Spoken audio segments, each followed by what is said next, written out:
Fala galera apaixonada por futebol, sejam muito bem-vindos a mais um Conexão Brasileirão, onde vamos debater as principais discussões da rodada número 2 deste Brasileirão.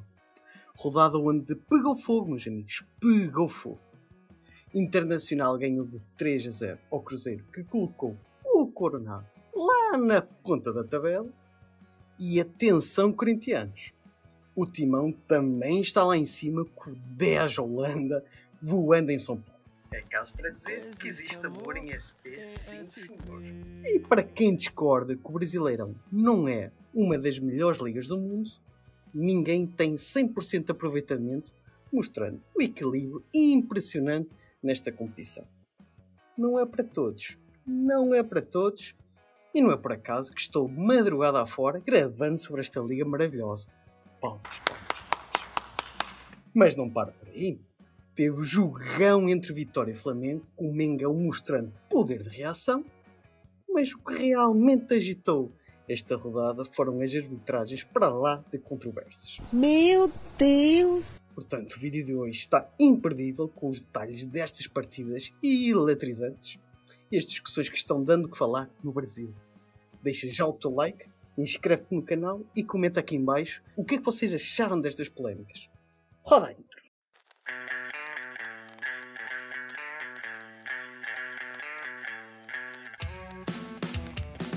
It's Alan Shearer. That's the way to finish it. Oh! Jardel! E é o gol do Porto! É o gol do Porto no Estádio da Luz! Balotelli! Aguero!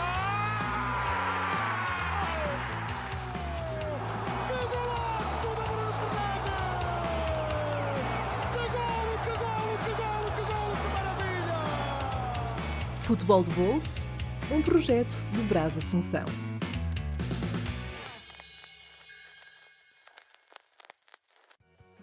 Olá, meus amigos. Olá. Boa noite, Olá. meu amigo. Boa noite, Olá, Débora. Tudo bem com pessoal. vocês? Tá tudo ótimo, né? O que não tá ótimo é a arbitragem brasileira, mas vamos aí. Eu Já sinto que diremos isso pelo menos 38 vezes esse ano. No mínimo. Infelizmente. Está caótico. E olha, entramos já com o pé quente. O que é que aconteceu em Porto Alegre ontem, meu caro Gabriel? Que confusão foi aquela? Expulsão, não expulsão, placar inchado para o Colorado. O que é que tens-me a dizer? Olha, ontem era um jogo já muito difícil, né? O Inter, desde que nós destacamos isso aqui na semana passada, e nós vamos comentar sobre isso muitas vezes, inclusive durante esse ano, porque o Roger Machado, desde que assumiu o Internacional, faz um trabalho fantástico. Então era um jogo muito difícil para o Cruzeiro. O Internacional já tinha um favoritismo pelo futebol que vem desempenhando há um bom tempo, e o Cruzeiro pela instabilidade. Um dado estatístico, por exemplo, o Cruzeiro sofreu gols em praticamente todos os jogos esse ano. Só não sofreu gol em um jogo, que foi na estreia do Campeonato Mineiro, contra Tombense. De resto, o Cruzeiro sofreu gols em todos os jogos. E em contrapartida, o Internacional marcou gols em todos os jogos dessa temporada. Ou seja, que teria gol do Inter era um fato. Aí cabia ao Cruzeiro tentar produzir algo ofensivamente para tentar equilibrar de alguma forma. Sim. Eu confesso que eu comecei a assistir esse jogo com um pouquinho de ansiedade, né? Esses jogos grandes, assim, ainda me provocam esse sentimento, é gostoso de ver. Mas essa ansiedade logo se transformou em decepção. Quando o Jonathan Jesus foi expulso, eu já entreguei os pontos. E não só eu, porque aparentemente o time do Cruzeiro também entregou os pontos. Venderam essa derrota para o Internacional de forma muito fácil. O Internacional não teve dificuldade para bater o Cruzeiro.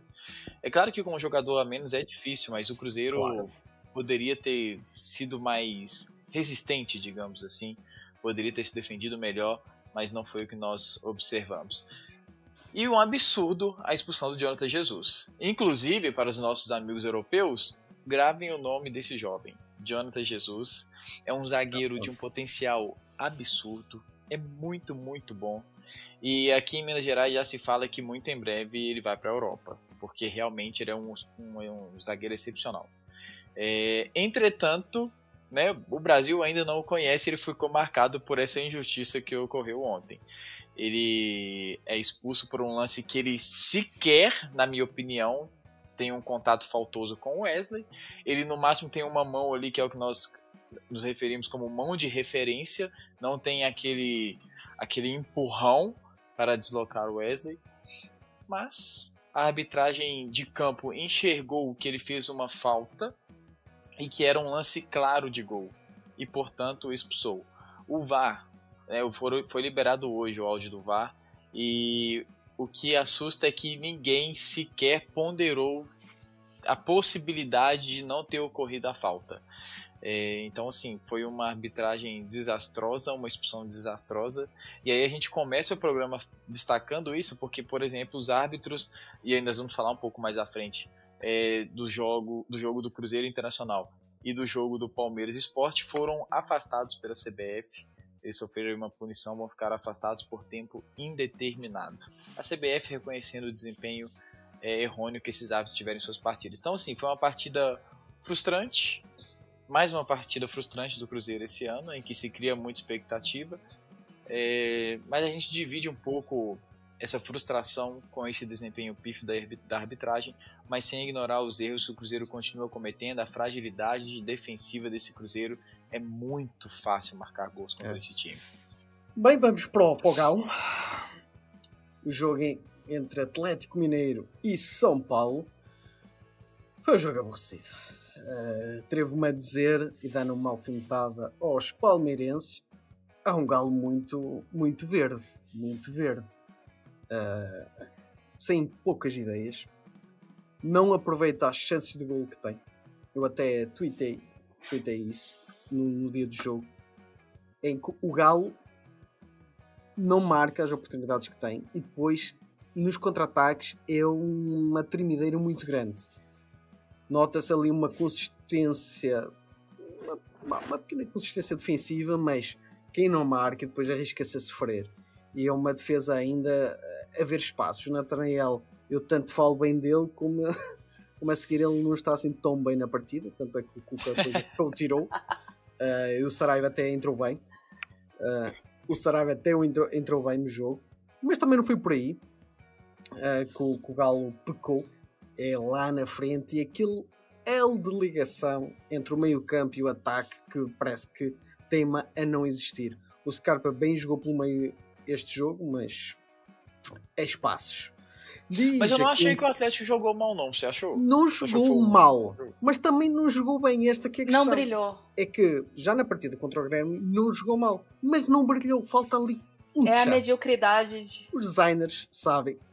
Mediocridade de um time mal treinado. Nossa, pegou pesado, Dé. Mas é isso. Desculpa, mas eu preciso dizer o óbvio. Pegou pesado. É mediana. A qualidade é mediana. Pronto. É sobre. Está melhor assim, Gabriel.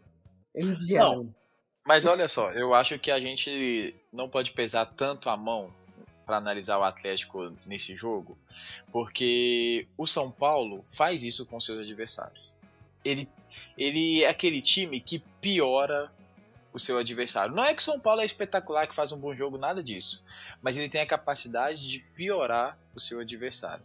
E ele faz isso muito bem. Vou ter que concordar. Então, o Atlético estava para enfrentar realmente era um jogo duro para o Atlético, não era um jogo fácil.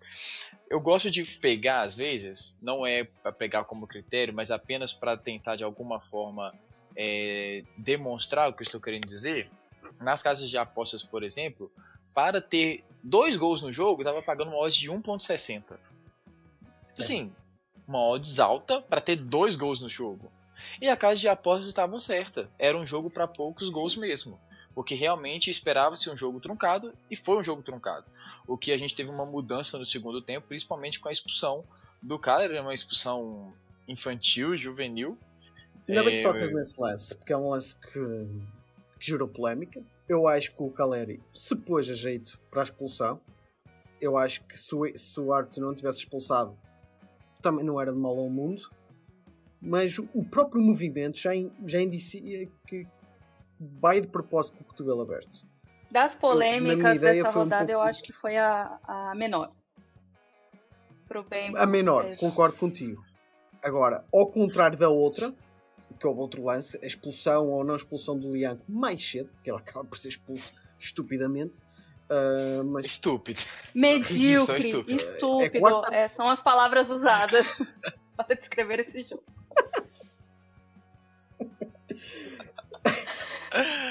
ainda tem outra, Ai, ainda ai, tem outra, verdade, que a gente vai verdade. encontrar, tem que haver uma terceira. Mas o Lianco já tinha sido perdoado um amarelo ao Lianco. E ele no final da partida vai fazer aquela estupidez impensável. Não há mais adjetivos, a não ser espetacular defesa do Rafael. Mais Fechou o uma gol. vez. Foi eleito o craque do jogo, inclusive, aqui Foi? na transmissão. É porque eu vi o Scarpa com o troféu. Pode ser que o Scarpa estava com o troféu do Brasileirão. Na Globo, Tá. eles elegeram o Rafael como craque Para mim foi.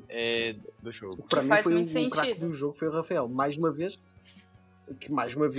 O Scarpa eu não vi produzir tanto Não, assim para ser não, considerado Não, craque. muito apagado o Scarpa, muito apagado.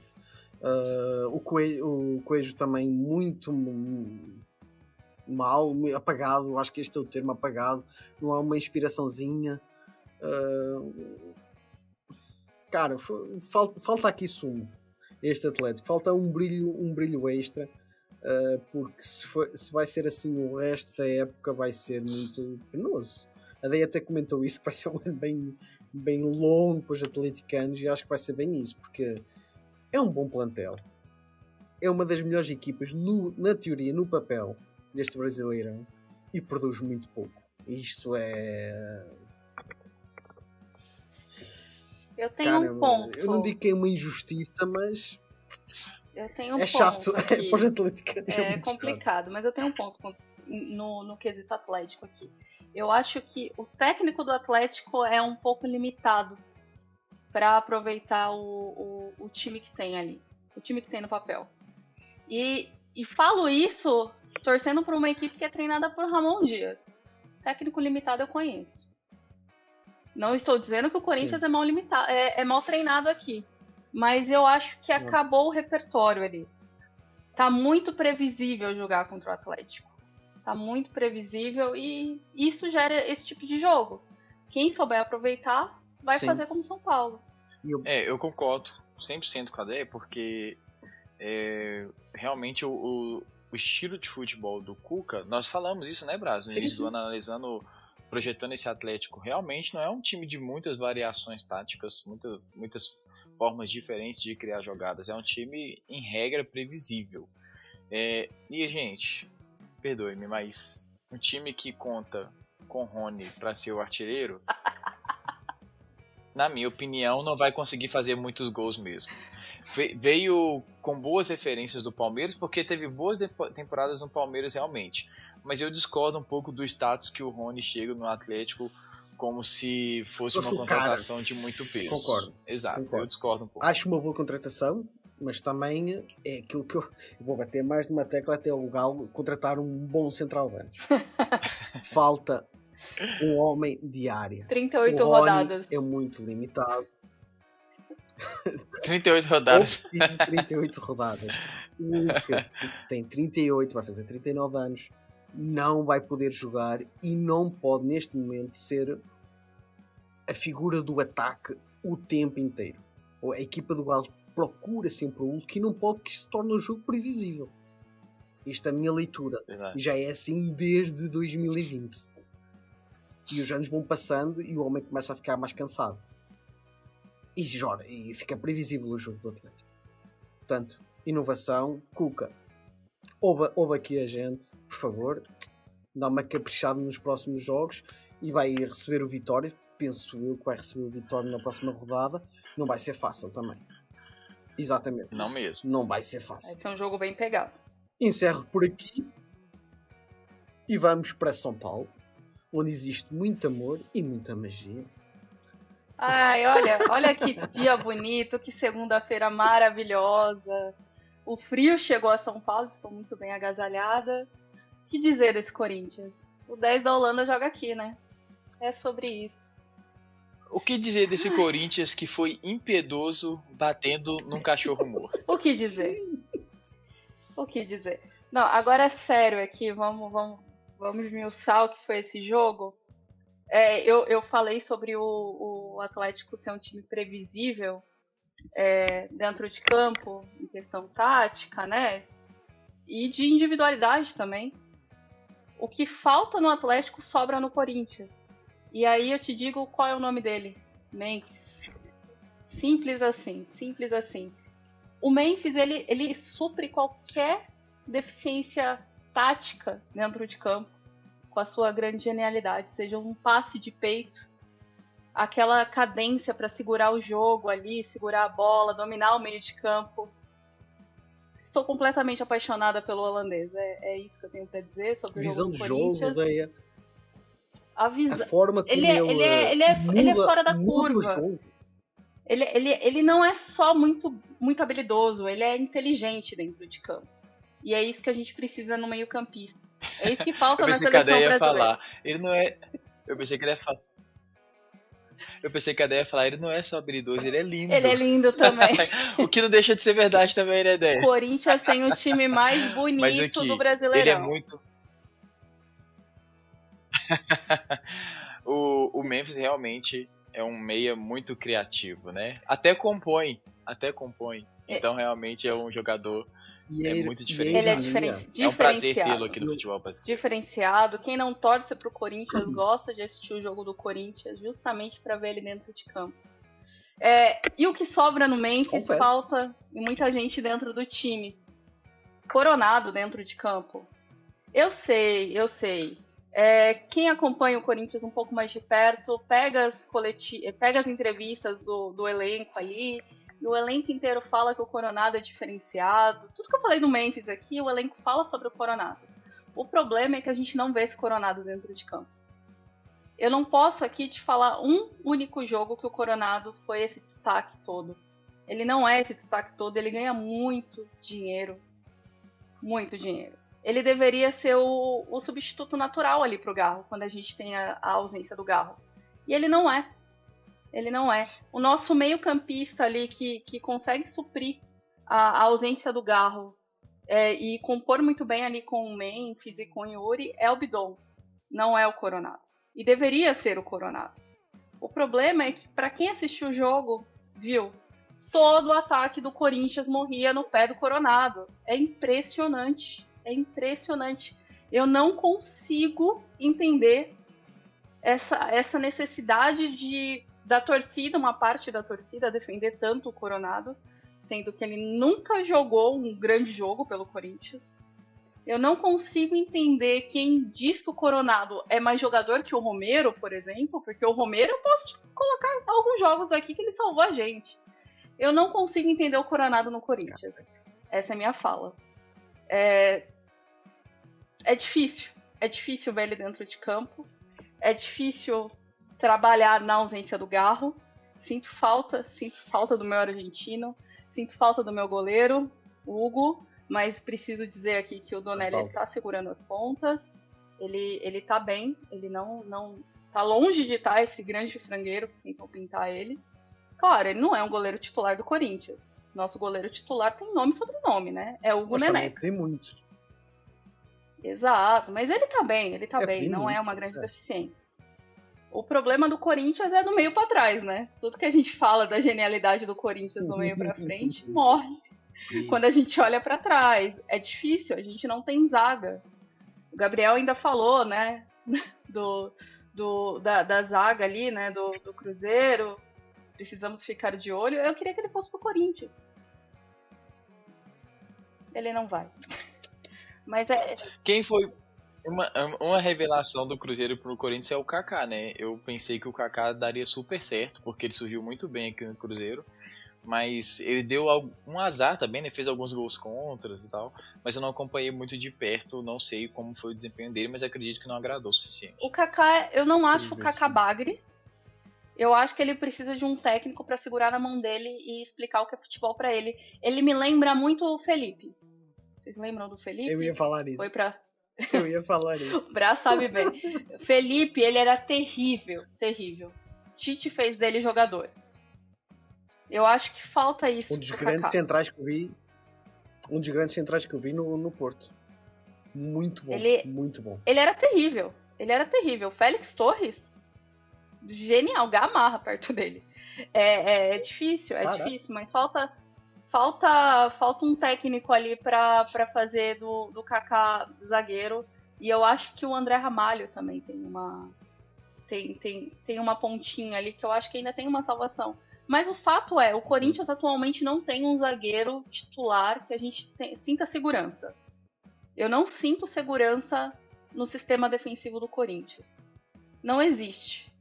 São lapsos. Tem jogo que o Félix Torres está muito bem e de repente faz um pênalti e é expulso. Tem jogo que o André Ramalho está bem, mas se a gente elogia, de repente ele perde uma bola. E fora que, assim, tudo que eu falei sobre o Atlético ser medíocre, ser treinado, né, de uma forma medíocre, o Corinthians também, muitas vezes. O que salva Ramon Dias ali é Memphis. O Memphis, ele dá um toque, ele dá um tempero pro time do Corinthians. Mas o Corinthians tá longe de ser um time mal treinado. O Corinthians não é um time mal treinado. E quem assistiu o jogo, não só o jogo contra o Vasco, como diz o Gabriel, a gente bateu em cachorro morto, mas os últimos jogos do Corinthians, tá claro que o Corinthians não é um time mal treinado. Tá bem longe disso, não é? Tá bem longe. Concordo 100%. Mas falta uma variação tática ali. Daqui pro meio do ano, todo mundo vai aprender a jogar contra o Corinthians e vai passar por o Corinthians vai passar por uma fase que passou quando o Tite estava aqui. Que ele deu uma... O Braz não vai saber agora, mas o Tite, ele deu uma entrevista no Globo Esporte. Não, no Esporte Espetacular. No Esporte Espetacular, ele veio com o caderninho dele e explicou o que era o tic-tac. Aquele triângulo que ele fazia em todo jogo do Corinthians. E depois daquela entrevista, todo mundo aprendeu a jogar contra o Corinthians naquela época. E eu acho que o Ramon não vai nem precisar fazer isso. Tá ficando meio óbvio. A dificuldade vai ser aquilo, né? Todo mundo sabe como marcar o Messi, mas quem é que marca? Todo mundo sabe como marcar o Memphis, mas quem é que marca? Não tem. Vamos ver. E eu acho que sobre o jogo é isso. Agora... Depois dessa... Sobre o jogo é isso. Agora, se a gente for entrar na questão da arbitragem, a gente vai passar horas a fio aqui falando. Daronco não dá mais. Daronco não dá mais. E não é de hoje, não é desse último jogo. Já tem um tempo que o Daronco não dá mais. E não é só ele, né? Esse é o problema. Se o problema fosse o Daronco e se o problema fosse o jogo do Corinthians, tava tranquilo. Mas isso é só a pontinha do iceberg. Eu acho que a gente tem um grande problema de arbitragem aqui no Brasil e passa primeiramente pela CBF. E por tudo que está acontecendo lá com essa votação agora, por tudo que a CBF já fez e não fez para comandar a arbitragem aqui no Brasil, para comandar o futebol aqui no Brasil. A CBF, ela mata aos poucos o futebol brasileiro. E a gente está assistindo isso acontecer, enquanto a Argentina, ela ressuscitou o futebol do lado de lá. Isso é triste. Para quem gosta de futebol, isso é triste. Eu acho que a gente pode aproveitar o gancho da Deia e falar sobre a arbitragem, porque a gente teve, além desse erro, né, eu acho que a Deia se refere a isso, ao gol do Memphis que foi anulado aos dois gols. Por uma espécie de impedimento, né? Que, salvo engano, é o Yuri Alberto que teria participado. Dizem que o Yuri estava impedido, mas o jogador do Vasco também participa da jogada, então a partir do momento que ele participa da jogada, a gente inicia uma nova jogada, a regra é clara nesse quesito, ela só não é clara contra o Corinthians.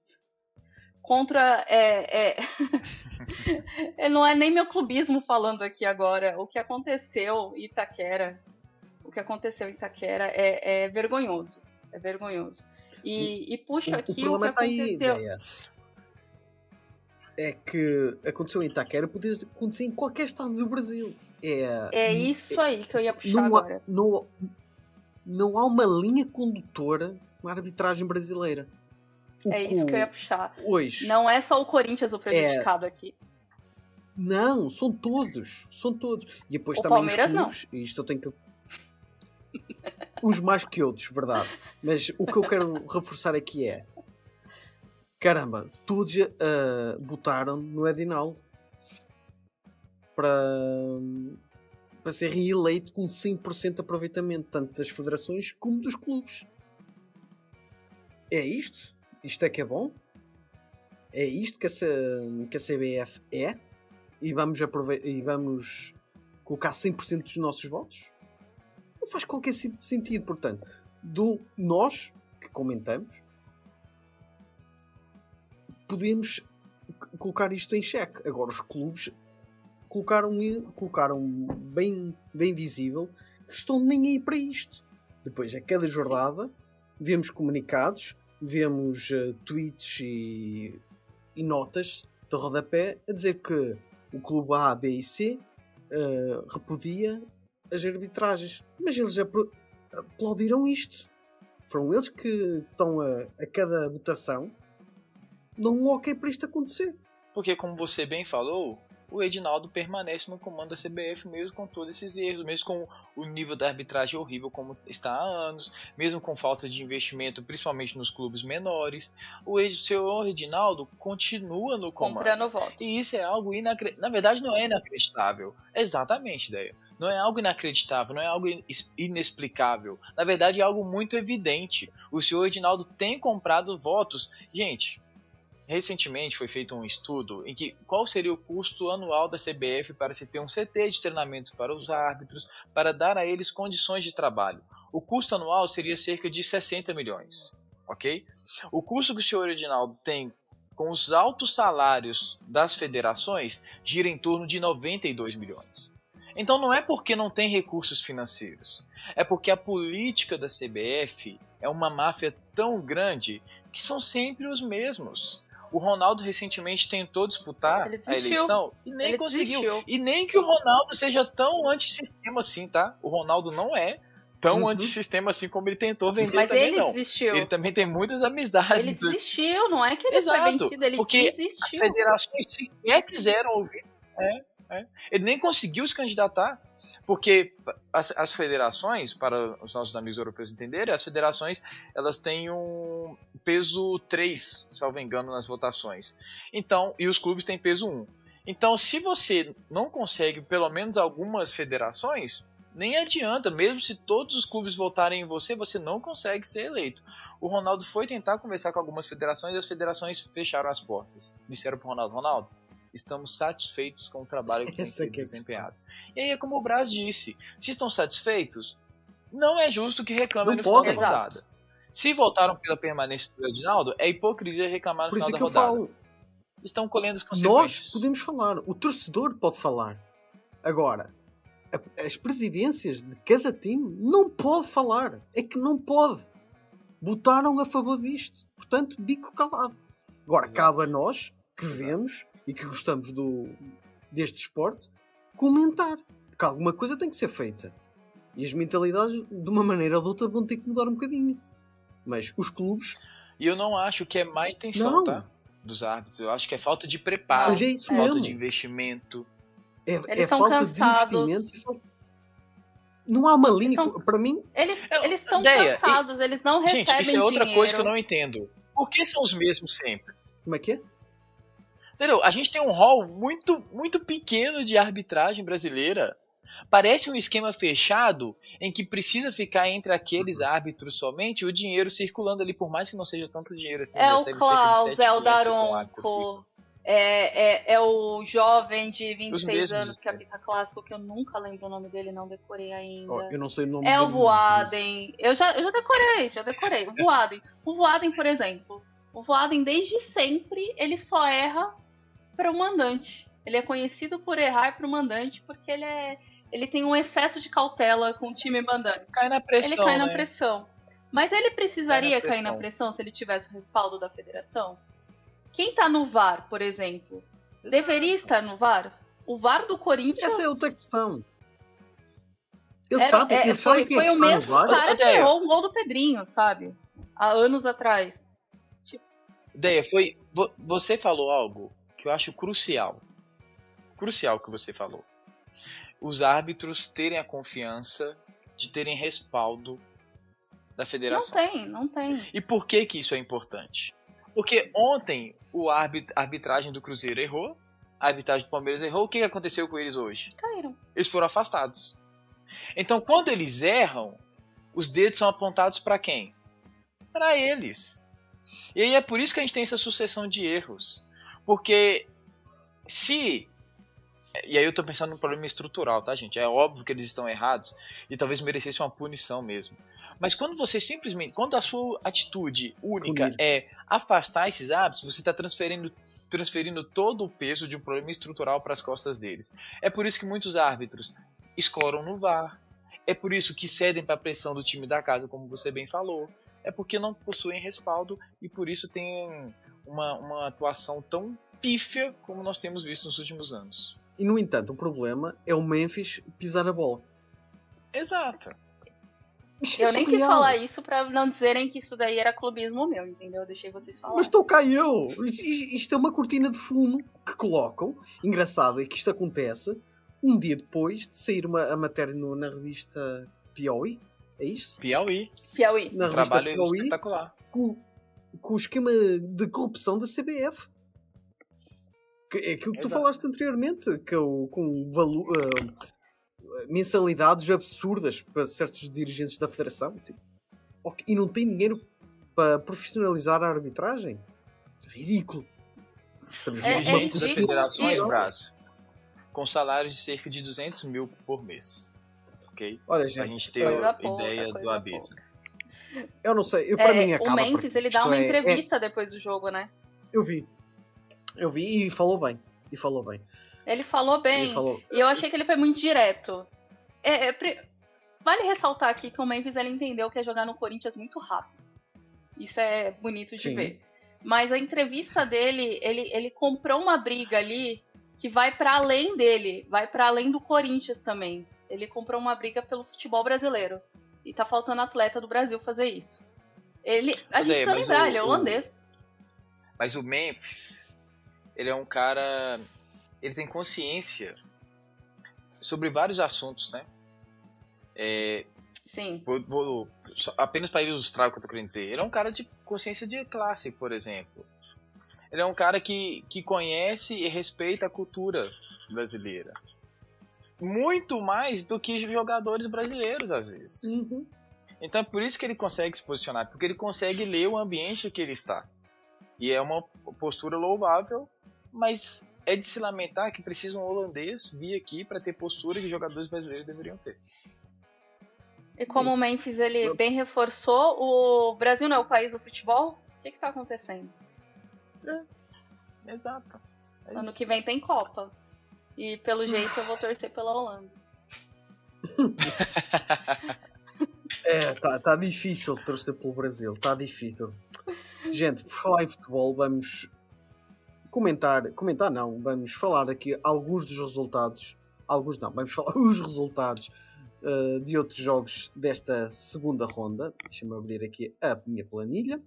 Desabafos feitos, né, Brás? Vamos para destacar alguns resultados. Vamos lá. Começamos pelos jogos de sábado. O Ceará ganhou 2-0 ao Grêmio. Com Pedro Raul, é isso? Estou a falar certo? Pedro Raul saiu do Corinthians. O craque Pedro Raul. O artilheiro Pedro Raul. Eu quero destacar uma coisa sobre esse jogo. O Pedro Raul, ele saiu do Corinthians e virou jogador de futebol. Eu tô muito revoltada com ele. Se isso chegar até Pedro Raul... O Corinthians acabou com o Pedro Raul. Eu quero registrar. Eu queria o meu centroavante reserva. O Nito lá também. Não só o Yuri. Mas ele não jogava lá. Isso me deixa revoltada. Mas eu fico feliz por ele. Fico feliz por ele ter encontrado o caminho do gol assim que saiu do Corinthians. Mas ele também tá por empréstimo. Tem jogador que não nasceu pra jogar no Corinthians, né? Fazer o quê? Odeia, o Pedro Raul é o craque dos times pequenos. Ele chega em time pequeno e joga a bola. Portanto, ele é o centroavante ideal pro Clube Atlético Mineiro. Olha, ele não está... Não, Ele não tá falando nenhuma loucura aqui, hein? Pedro Raul é o centroavante que você tá querendo. Você já viu o tamanho daquele homem? Peraí. Agora Tá Ele é buscando centroavante de bem. referência. Pois é, mas depois chega lá e não as mete lá dentro. Não, mas é centroavante de time pequeno, como o Gabriel bem pontuou. Você também daí entra na onda. Maior de Minas. Brincadeira, meu amigo, brincadeira. Já viste como é que tu és? Ai, foi mais Vai-te sorte do que eu, Brás, desculpa. Está aqui a contaminar a paulista aqui do grupo. Não tens vergonha. Indo para São Paulo. Indo para Rio de Janeiro, o Botafogo, campeão, ganhou 2-0 ao Juventude. Eu não vi o jogo, mas também pelo que eu vi, foi algo fácil para o Botafogo, com casa muito vazia. Eu li sobre Muito isso vazia. e achei o Atlético Mineiro Vale também estava com pontuar um aqui muitos jogos com menos de 10 mil pagantes. Muitos jogos, inclusive do Santos. Muitos jogos aí com menos de 10 mil pagantes. Olha, Isso outro. é preocupante. O do Santos não sabia, do Atlético eu sei que a Gala Loucura está a fazer um boicote à direção do Atlético Mineiro. Não é só por causa disso, mas aqui o Botafogo, eu li, estava com uma casa muito pobrezinha. E se estás a falar que o Santos também tinha, isto é Não de facto foi só o preocupante. Botafogo, não. É algo que está acontecendo com uma grande frequência no futebol brasileiro, aqui no Campeonato Brasileiro. Talvez pelo preço do ingresso, mas também pelo desinteresse do pessoal de pagar para ver o time jogar. Claro. Nem todo mundo é maluco. Eu tô com a opção, igual o eu tô com a corintiano. opção do preço dos ingressos. O Tá caríssimo. Atlético é um caso à parte, porque a Loucura tá fazendo um protesto, né? Desde 1908, mas realmente os preços estão altíssimos e isso tem afastado o público dos estádios. Brincadeira, meus amigos atleticanos, brincadeira. Claro que tem um contexto, né, em relação ao Atlético, mas exatamente, a ideia foi no ponto. Os altos preços que os clubes têm praticado têm afastado as torcidas dos estádios e isso é consequência. Nós temos os estádios mais vazios. Então, quando o time está numa temporada sensacional, como foi a do Botafogo ano passado, até enche. Mas o Botafogo não tem, na minha opinião, tanta torcida assim para manter o estádio sempre lotado. Então, em duas competições, Brasileiro e Libertadores, eles preferem lotar na Libertadores e deixar o Brasileiro vazio. Uma dúvida minha, porque eu não tenho esta consciência no Brasil. Aqui em Portugal, já é bem conhecido que os três grandes, vou dizer os 5 melhores times aqui em Portugal, estão-se marimbando se o estádio está cheio ou não. Tendo em conta que só 4 desses 5 é que enche o estádio. Principalmente os três grandes. Eles estão-se marimbando se o estádio está cheio ou não, que eles querem a receita televisiva. No Brasil também acontece isso? Não necessariamente. Não, no Brasil a bilheteria é um fator importante. É um fator. É. Eu queria perceber isso, porque também a sensação que me dá é que a bilheteria é muito importante no Brasil. Aqui em Portugal, eles não querem. Vale ressaltar aqui que a bilheteria é um fator importante no Brasil porque os times eles adiantam a cota da televisão, a cota da transmissão. Então, o dinheiro que entra da bilheteria ajuda muito no fluxo de caixa. Então, nem todo time vai ser campeão aqui, então a bilheteria é sim um fator importante. É importante. E é por isso que eles sobem o preço do ingresso também. É uma bola de neve. Continuando, pelo Rio de Janeiro, o Fluminense ganhou ao Bragantino, que é aqui a estreia do Renato Portaluppi. O Vitória perdeu em casa com o Flamengo de virada. Que foi um jogo bem suadinho para o Filipe Luís, mas lá conseguiu. Pelo aquilo que eu li, também foi um jogo daqueles jogos que podem ditar campeão. Eu sei que estamos na rodada número 2, mas dar uma virada contra o Vitória em casa, eu acho que são poucos times até agora que podem fazer isso. Mirassol Fortaleza ficou 1-1. E o Santos com o Bahia ficou também 2-2. Pelos vistos foi um jogo eletrizante. Foi um jogo muito bom, Santos e Bahia. Jogo movimentado. Foi um ótimo jogo para encerrar a rodada do Brasileirão. Esse Bahia promete ir longe nesse ano. Tem peças muito interessantes e joga um futebol bem legal. Eu gosto. O Santos... Bem montado, bem treinado. Sim. O Santos, né, mais uma vez dentro de casa vacilou, chegou a virar a partida e levou o empate aos 44 do segundo tempo. O Neymar foi ao estádio, deu aquela força pros companheiros e foi embora. Pra casa? Tinha show do Thiaguinho em Santos. Eu queria registrar. Mas também tu queres mandar na vida do homem agora? Tinha show do Thiaguinho em Santos. Ele deu um oi e foi embora. É sobre isso. E hoje tem lá a Liga do Rei. E ele tá lá, assistindo o time dele jogar. E agora são 9h07 da noite. E ele segue lá. Agora, pra ver o Santos, ele teve que ir embora, né? Fica o registro. Há aqui um meme em Portugal que diz que tem uma consulta. A casa está a arder, mas o homem tem uma consulta. É o caso do Neymar. E depois eu coloco aqui na edição. O fogo está a crescer e está a cerca de 5 metros, 10 metros de sua casa. Tá. Tá aí, vou sair, vou abandonar, que eu tenho uma consulta agora às 5 horas, às 5h30, não posso estar aqui. O Neymar é igual, a casa está a arder, neste caso o Santos, mas ele tem uma consulta, gente. Ele não quer lá, tem uma consulta, vai ter que ir embora. É exatamente isso. Acontece, né? Que pena. Poxa, que pena. Amigos santistas, eu prometo que daqui a umas rodadas eu devo ter tempo para ver o Santos. E a gente vai comentar aqui alguns jogos, como outros que a gente está enumerando aqui algumas equipas. Já tem aqui pessoal a falar porque é que a gente não fala do Mengão, por exemplo. Gente, não posso falar em todos. Não podemos falar aqui de todos. Isto não é TNT Sport, podemos fazer uma live de 2 horas. Vocês ficam aqui retidos em 10 minutos e quero que em 10 minutos falem tudo. Não pode ser. Mas comentem. Se tiver muito comentário, a gente se esforça para assistir o jogo e comentar. Eu vou comentar. Olha, se tiver algum time mais comentado que o Corinthians aqui, eu prometo assistir e trazer uma grande análise sobre o jogo. Mesmo se for o Palmeiras. E eu não tô falando do Def. No próximo domingo tem Flamengo e Grêmio. Eu vou assistir esse jogo e aí a gente destrincha esse confronto. Muito bem.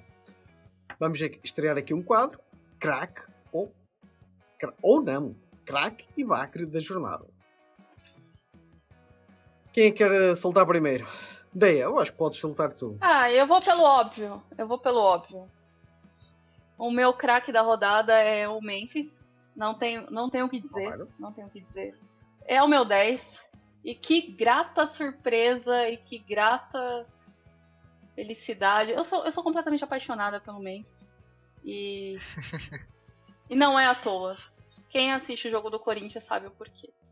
E eu nem tô falando sobre gols. Porque fizeram uma matéria falando que ele tava 1 mês sem marcar gol. E o homem foi lá e marcou não só um. Exato. É o rei das assistências desse Brasil, né? Desse Brasil e desse mundão. E o meu bagre da rodada é Coronado. Eu não aguento mais o Coronado no Corinthians. Eu não suporto mais ver o Coronado dentro de campo. Hashtag fora Coronado. Fazer isso. Hashtag fora Coronado. Eu vou ser breve, para dar aqui a voz ao craque Gabigol. O meu craque da jornada vai para o Memphis. É impossível não dizer que ele é o craque da jornada, por aquilo que ele fez no jogo de sábado. E o meu bagre vai para o Tiago Volpi, porque depois de ter feito a exibição da vida dele, ele vai cometer uma gafe tão grande num escanteio que vai tentar marcar o gol do empate e depois sofre um gol quase negro. Não é que ele estivesse mal na partida toda, mas Tiago, ficou marcado por esse lance, né, Brás? Exatamente. O meu craque da rodada vai para o seu Alan Patrick, do Internacional. Jogou muito contra o Cruzeiro, tem jogado muito desde o ano passado, na verdade. Cracaço de bola, jogou muita bola, comandou o Internacional contra o Cruzeiro. Então, para mim, é o craque da rodada. Obviamente, dividindo ali com o Memphis, né? O Memphis também jogou muita bola. E o meu bagre, eu não achei que teve nenhum jogador nessa rodada que se destacou assim negativamente. Então, tirando o Igor Coronado, que padeia toda a rodada, ele se destaca negativamente.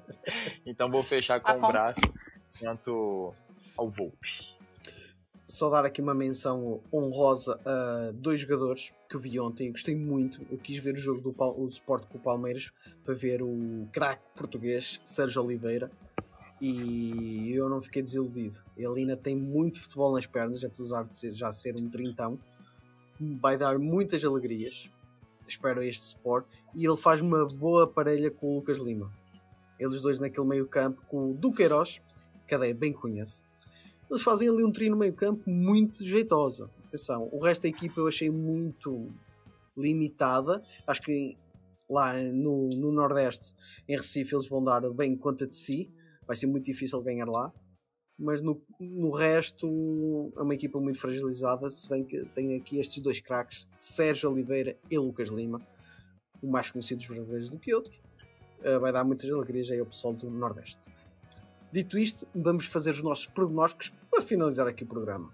Deia, como é que tu achas que vai ficar o derby paulista, o clássico paulista? Eu vou apostar aqui em 1-1 em um jogo muito feio e truncado. E uma briga.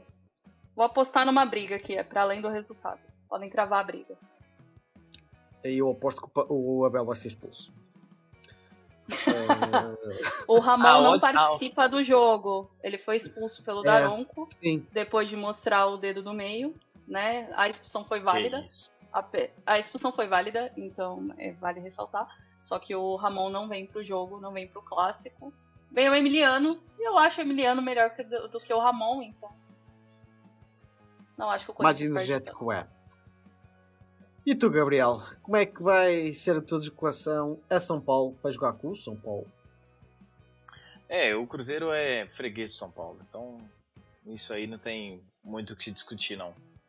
1-0 pro São Paulo, 1-0 pro Palmeiras, Palmeiras vence o Corinthians no clássico. Desculpa, Deia. O Memphis vai subir na bola? Semana que vem a gente discute sobre isso. Fica aí o questionamento. Será que o Memphis vai... Eu acho que ele vai. É o se ele jogar, né? cara, porque ele está com o tornozelo deste tamanho. Se o jogo tiver... Só para justificar, eu estou projetando a derrota do Corinthians pensando nos desfalques também, tá? Sim. Faz total sentido. Ok. Estou sendo um pouco otimista demais. Isto. E como eu sou muito otimista, o Atlético Mineiro vai jogar em casa com o Vitória. O meu otimismo diz-me que o Galo vai ganhar 1-0, se bem que eu acho que isto vai ficar 0-0. Eu acho que vai ficar 1-1, Brás. Tô achando. Olha, eu vou na minha fé inabalável. no meu otimismo. Um gol vai tomar. Se vai fazer o outro, eu não sei. Eu vou apostar. Olha, e até vou dizer mais. Vai ser um gol de penalti e vai ser o Hulk a marcar. Hulk? Vai ser triste. Fazer gol de pênalti? Aí eu pago pra ver. Aí eu pago pra ver. Muitas apostas aqui. É verdade. E não acreditem em nada do que a gente está a dizer, porque a gente não percebe nada de futebol. Pelo menos eu não percebo nada de futebol. Que isso, modesto. É isto, minha gente. Ficamos por aqui, para a semana a mais, com mais loucura. E se Deus quiser, quer dizer, se a arbitragem quiser, mais temas calientes para a gente comentar. Abraço, meu. Sempre um prazer, meus amigos. Sempre ótimo. E lembrem de comentar. Comentem quais jogos a gente precisa assistir na próxima rodada. Por favor. O engajamento é importante. E se discordam das nossas análises, né? Deixem nos comentários. Por favor, aí, comentem também. Comentem. Tchau, pessoal. Um abraço.